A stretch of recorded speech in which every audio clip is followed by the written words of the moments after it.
You can see the economy in Brazil right now is not in the best moment. So it's tough to bring new resource, new equity resource to the market. I think that investors that are already here and understand a little bit the market can take advantage of this moment because understand a little bit better the opportunity and the upsides and downsides of Brazil. But for newcomers, it's going to be difficult to raise capital, venture capital right now in Brazil.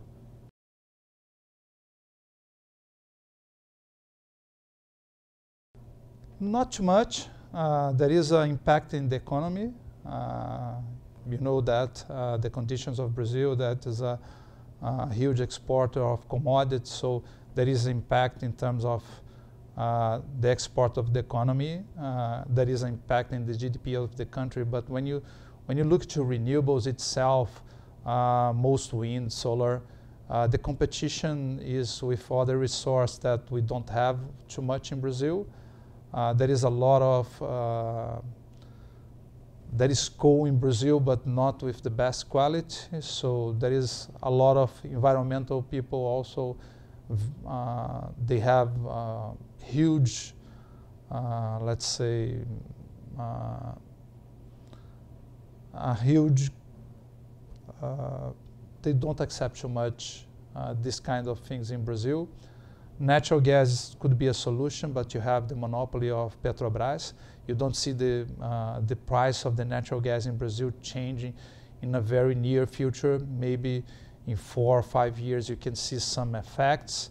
But also there is the timing of the construction of renewables that's quite faster than the time of construction of conventional power plants.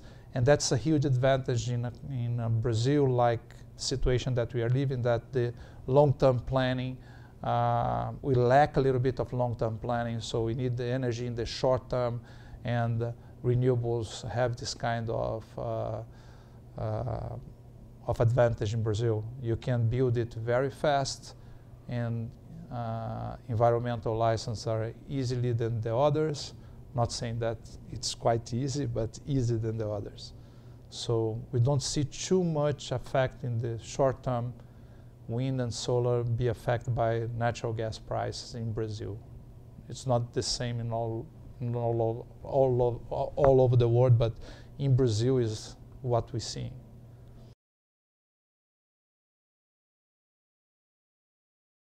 First, different from Europe, when we talk about renewable, there is a different kinds of source that we are talking about.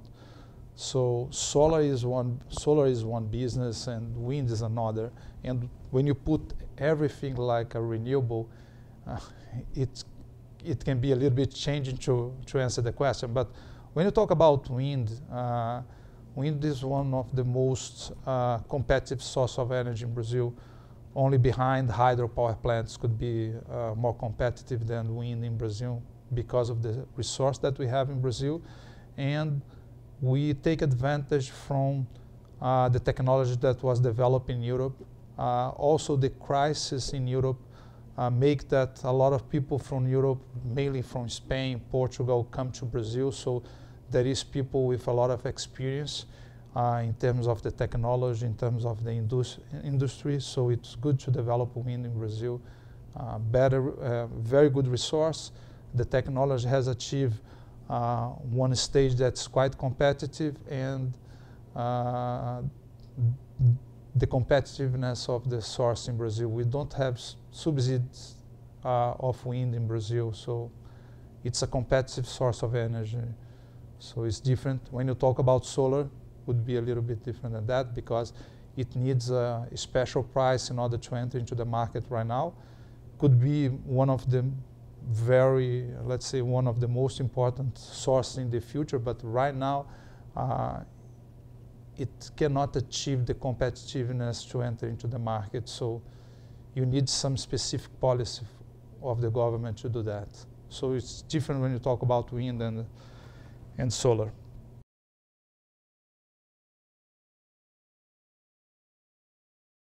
We are going to have a reserve auction in the second semester of the year. I think it's going to be an interesting auction. Is the the only opportunity that we have as an auction for wind and solar this year in Brazil. In terms of balance and demand, with the with the fall in the economy right now, the balance, we have enough generation to supply the market, but this can change very rapidly, very fast, and we have to be very careful about that, not to restrict the growth of Brazil in the future because of the lack of the power. We have faced that in 2001, was a moment different than now, because there was a lot of space to increase efficiency in 2001. To give you some numbers, that I was involved in that moment with the plan of the rationing plan in Brazil in 2001. We have a reduction along the year of almost 90%. If you consider that we have 7 months of ration in 2001, and do the seasonality of that, it was almost 18 to 19% of reduction in 7 months. So it was a huge reduction. But in that time, we have a lot of inefficiency in the system, and we don't have that right now. If you face another ration, it's going to be a lot worse than we have seen in the past. In 2001, the reflex upon the economy was not very strong, because there is a lot of space to reduce inefficiency, to increase efficiency, and that was the main advantage that we have in 2001 that we are not going to have in the next time. So we have to face that we need to increase the installed capacity in the country, and in order to continue to grow in the future, we have to be prepared to that.